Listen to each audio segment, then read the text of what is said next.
Hello and welcome back. As you can see, I'm outside once again. It's such a beautiful day out here.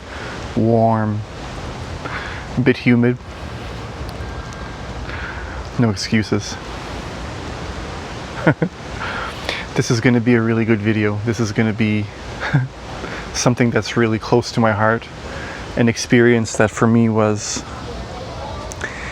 extremely life-changing, extremely eye-opening. Something that I also struggled with for about a year and a half afterwards. This is going to be a video on my Kundalini Awakening experience and what it was for me.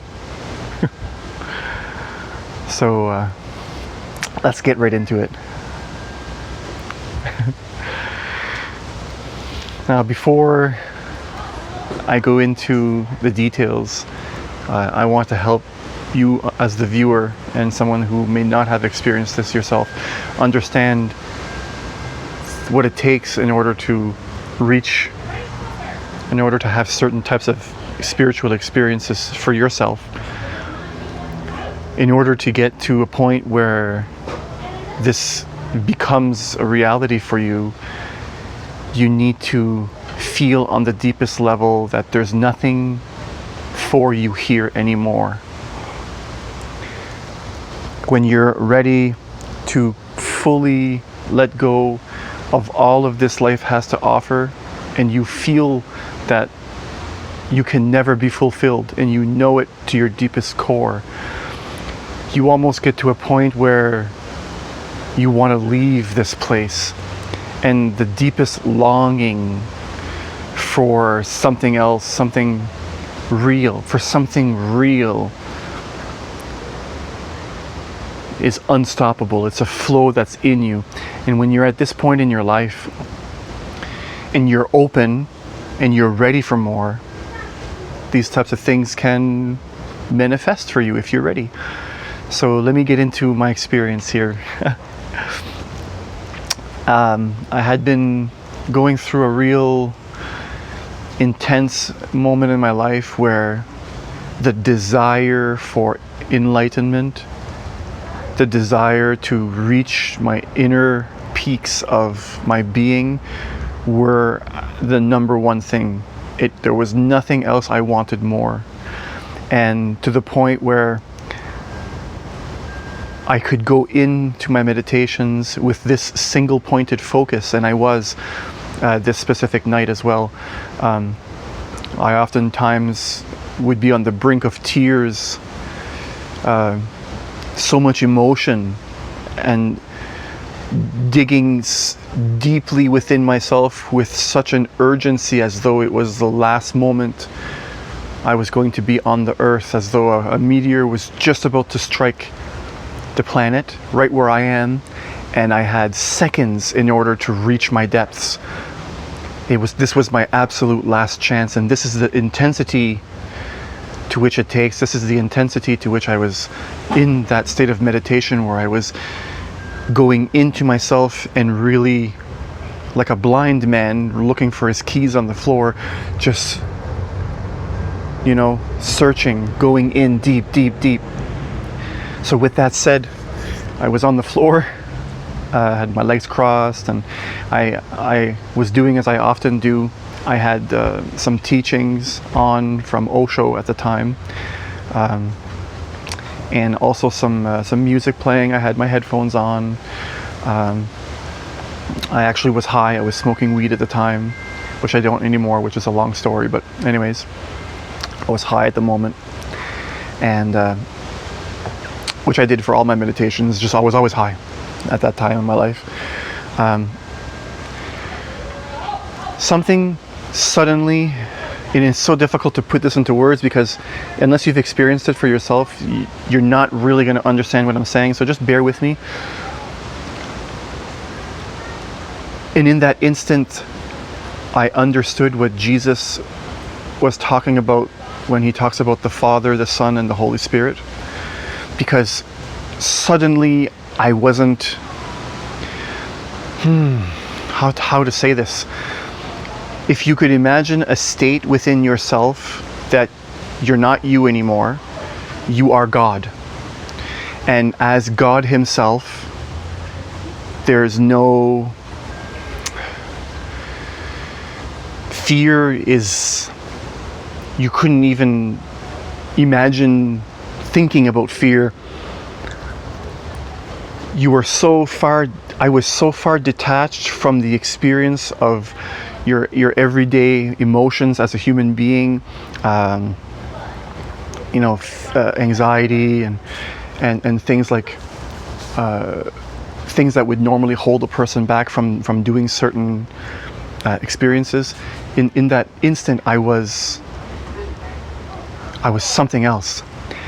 And as I was that being, that something else, I can only say God because it was such an intense, and give me some time here. It's going to take some time to really explain everything because there's so much going on at once. I could see the two aspects of myself. I could see two voices inside of me. A voice wanting to pull me in one direction and another voice wanting to pull me in another direction, and I can see the two voices kind of going back between each other, and it wasn't as though it was trying to pull me because I was completely detached from the whole experience. And inside of me during this experience, it felt as though in the body, and I was still very much in the body. As much as I was this other being, I was still very much inside the body. So it wasn't an out-of-body experience. I wasn't even any of this, but I was still in this. It's hard to explain.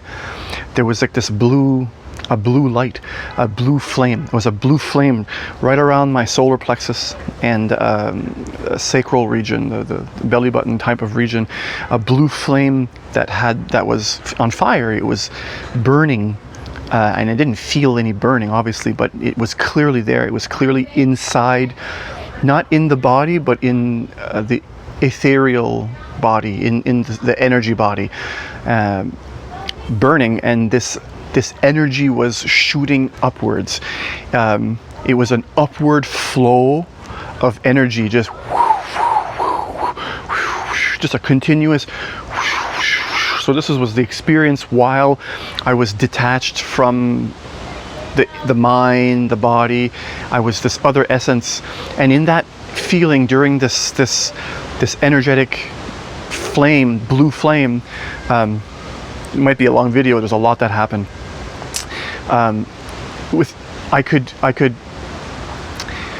You could feel. Oh my God! It was such a crazy experience. During this energy that would flow upward in me, I could see a vision in my eye, in the mind's eye, of exactly what it is that causes all problems in a person's life.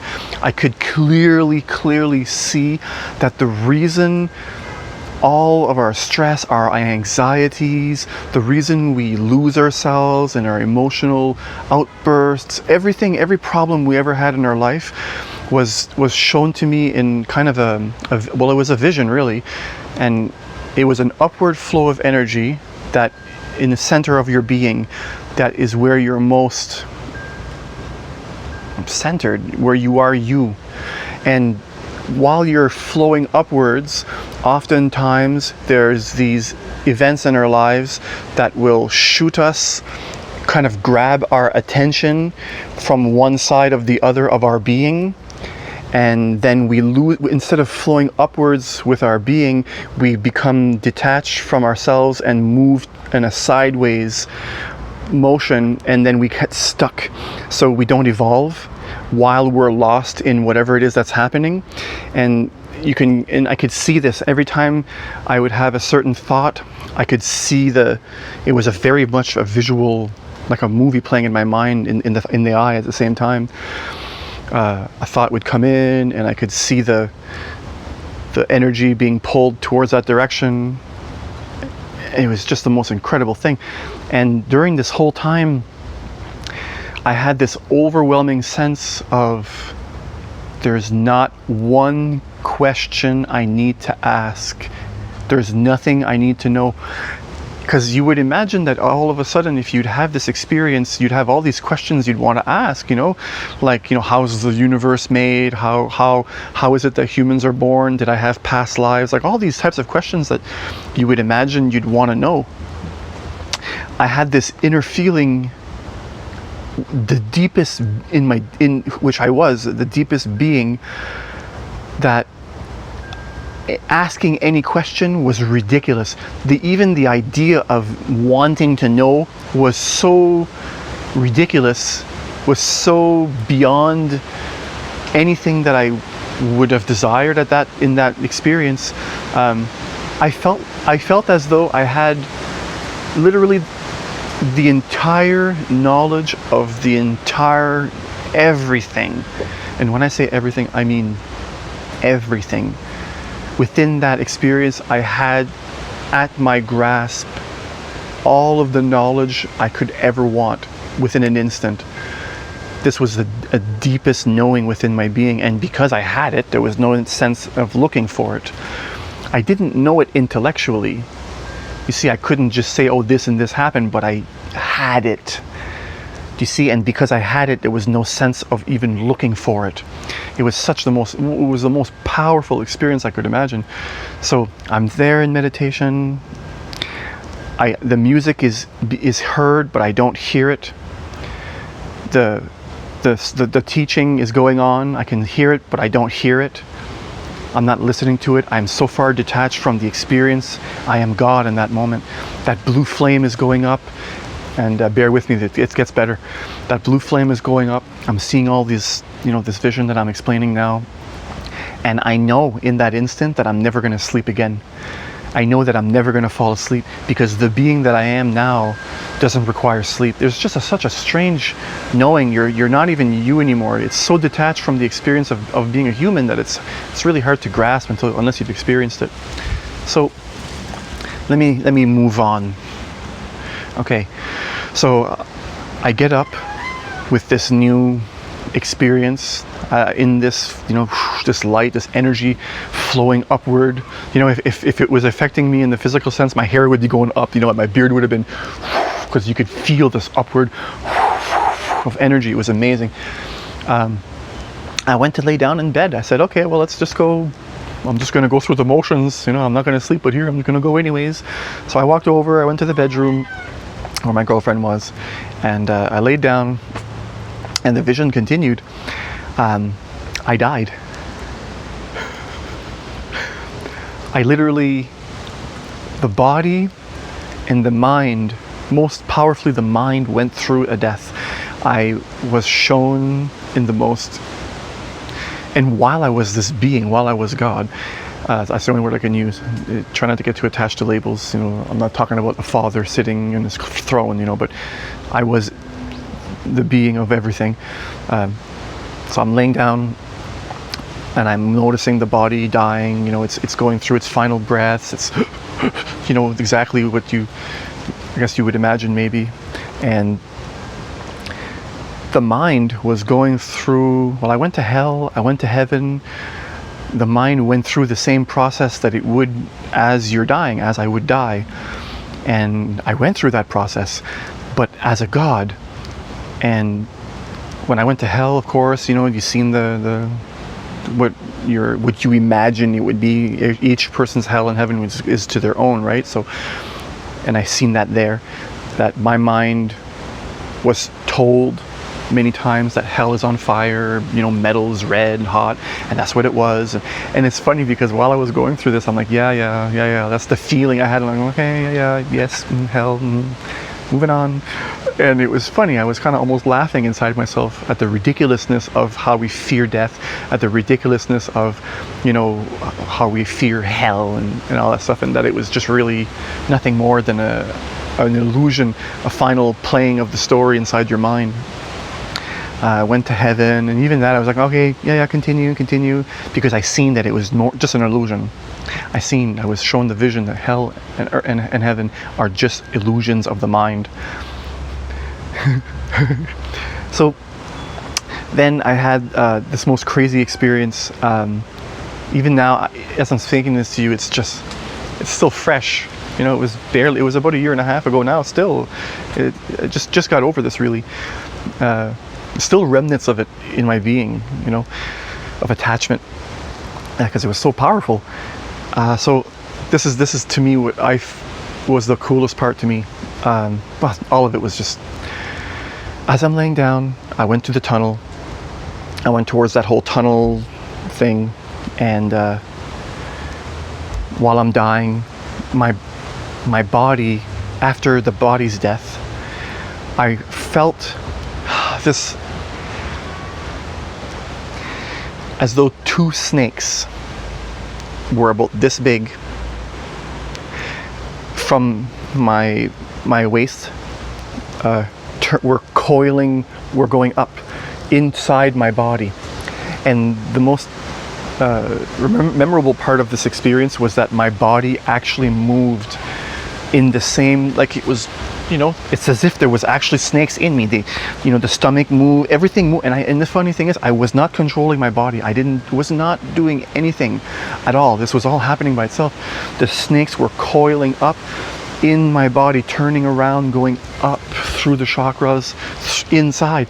You know, one of the most memorable parts is when it got to my rib cage. The head of one of the snakes had to tuck itself under my ribs, and you know, and move its way around. It was just crazy experience. And as it got up to the crown chakra and around, I can't remember exactly the details. I can't remember if I got to the end of the tunnel of light or if the snake got to the top, what was the last thing that I experienced. But right at the very end, as it reached the crescendo, so to speak, as the energy reached my crown chakra, I had the most peaceful, calming experience. It was quiet at this point, of two little sprouts of like a plant that had come up. They grew and they just kind of like came out of the dirt, you know, like this. They just kind of came up and then they just and then opened. Two small little plants, of course symbolizing the awakening of the Kundalini through my crown chakra. And the minute I had this the instant I had this experience, everything returned to normal. Oh yeah, I had to mention too that I made the decision. At that moment, I had the decision at the end of the tunnel, to go through the tunnel or to stay. And I decided, and I still don't understand it really why, I decided to stay. And I said in words, I will stay and live as long as I can for my girlfriend. I dedicated the rest of my life in that moment to becoming as good as I can be, so that for her, I still don't understand this. I don't know if it was an attachment or what. So I don't really put too much thought into it. I'm still going through the processes myself, of course, right? But and I call this a waking dream, because the whole time that I was having this experience, I knew that I wasn't lost in it. I wasn't dreaming in the sense that I couldn't act in the dream. It was like, in a sense, a lucid waking dream. It's maybe the only way I could put it. It was as though I was having a lucid waking dream. I always call this a waking dream. I was so detached from the experience of you know, desire and all those human experiences that I could see. I've never seen so clearly in my life that everything that I was experiencing was an illusion, and it was what I needed to experience. It was almost as though it was my final trial.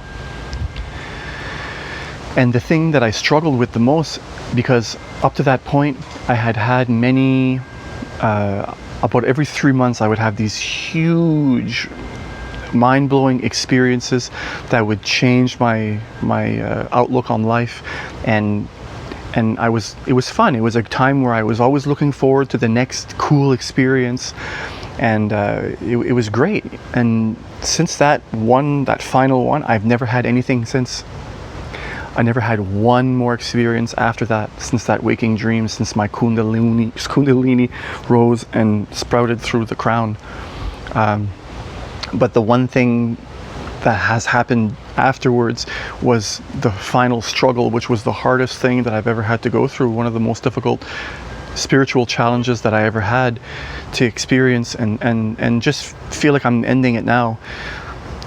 I had to accept that I'm back in my body. I had to accept that what feels, from the perspective of a human, mediocreness. You know, right now I can't just know everything through this vessel as I am now. If I want to know something, I'm more a human being now than I was in that experience. In a sense, the whole thing faded. But what stuck with me is the understanding that I need to let go of the attachment of wanting that back. I needed to let go of wanting anything that's not exactly what I'm experiencing now. That's the real lesson that I came out of this whole thing with, and I knew that upon exiting, that I needed to accept the mediocre. I needed to accept that what is. I had to drop it. And as I'm going through this process now, ending it, I've never had more compassion. I've never been able to be more centered more often.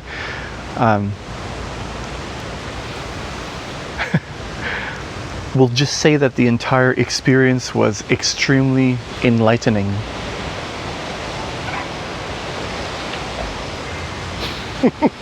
What more can a person say?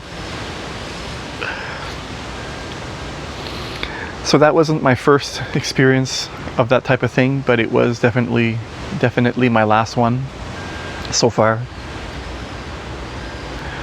And if you enjoyed this video, feel free to give it a thumbs up if you feel like it. If you don't. But I do want to say thank you, especially if you made it all the way to the end. Thank you. And whatever time it is that you're watching this video, wherever you are around the world, thank you. I appreciate you. Peace.